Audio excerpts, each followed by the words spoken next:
ओम नमः शिवाय। उमापति महादेव की जय। सियावर रामचंद्र भगवान की जय।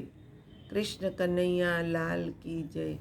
सद्गुरुदेव भगवान की जय। 14वां अध्याय। नारद जी ने हंसकर कहा, हे पिता, अब आप अपने विष्णु जी एवं शिव जी के लोकों का वर्णन कीजिए। यह सुनकर ब्रह्मा जी भगवान सदाशिव का ध्यान कर बोले, हे पुत्र, मेरे लोक का नाम सत्य लोक है। इससे ऊपर विष्णु जी तथा शिव जी के लोक हैं, जिन्हें वेद तथा पुराण परम धाम कहकर पुकारते हैं। सत्य लोक के ऊपर वैकुंठ लोक है। यह 16 करोड़ योजन की परिधि में चौकोर बसा हुआ है।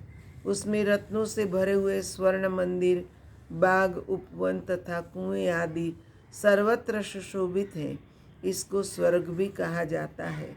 हे नारद, अब मैं तुमसे उस लोक का वर्णन करता हूँ जो स्वर्ग से ऊपर है और जिससे स्वामी कार्तिकेय लोक कहते हैं। वह लोक 64 योजन की परिधि में चौकोर बसा हुआ है। उस लोक के सभी घर रत्नों से भरे हुए हैं। उस लोक के स्वामी कार्तिकेय हैं, जिन्होंने तारकासुर का वध कर देवताओं को आनंद प्रदान किया था। वे भगवान सदाशिव के पुत्र होकर उन्हीं के पद पर विराजमान है। हे नारद, उस लोक के ऊपर शक्ति लोक है। वहाँ संपूर्ण सृष्टि की माता जगदम्बा आदि शक्ति निवास करती हैं। वहाँ इंद्र आदि देवता जगन माता की सेवा करते हुए उनके चरणों का ध्यान धरते रहते हैं। हे पुत्र, तुम्हें यह जान लेना चाहिए कि इस सृष्टि के संपूर्ण प्राणी उन आदि शक्ति की कृपा से ही ठहरे हुए हैं। वे जगदम्बा भगवान सदाशिव की अर्धांगिनी है। उन्हीं के अंश द्वारा मेरी पत्नी ब्रह्माणी, विष्णु जी की अर्धांगिनी लक्ष्मी एवं स्वाहा, स्वधा, सिद्धा, विश्वा तथा इंद्राणी की उत्पत्ति हुई है। यह शक्तिलोक भली भांति सजा हुआ है। हे नारद, शक्तिलोक के ऊपर शिवलोक है।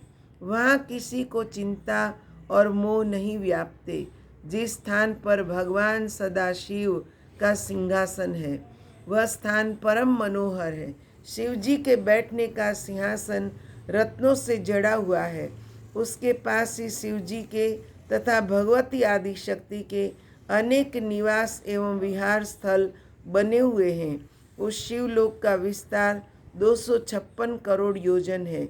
उस लोकों के बीचों बीच अत्यंत सुंदर, पवित्र तथा सब प्रकार की चिंताओं को नष्ट करने वाला भूत भावन का मुख्य निवास स्थल बना हुआ है।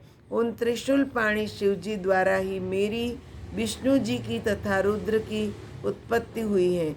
वे सबके स्वामी, स्वाधीन तथा एक रूप है। उसी शिवलोक में शिव जी की श्रेष्ठ गौशाला बनी हुई है, जिस गौलोक कहकर पुकारा जाता है। उसके स्वामी श्री कृष्ण जी तथा श्री राधे जी का ही है। यहीं पर हम 14वां अध्याय संपूर्ण करते हैं। ओम नमः शिवाय।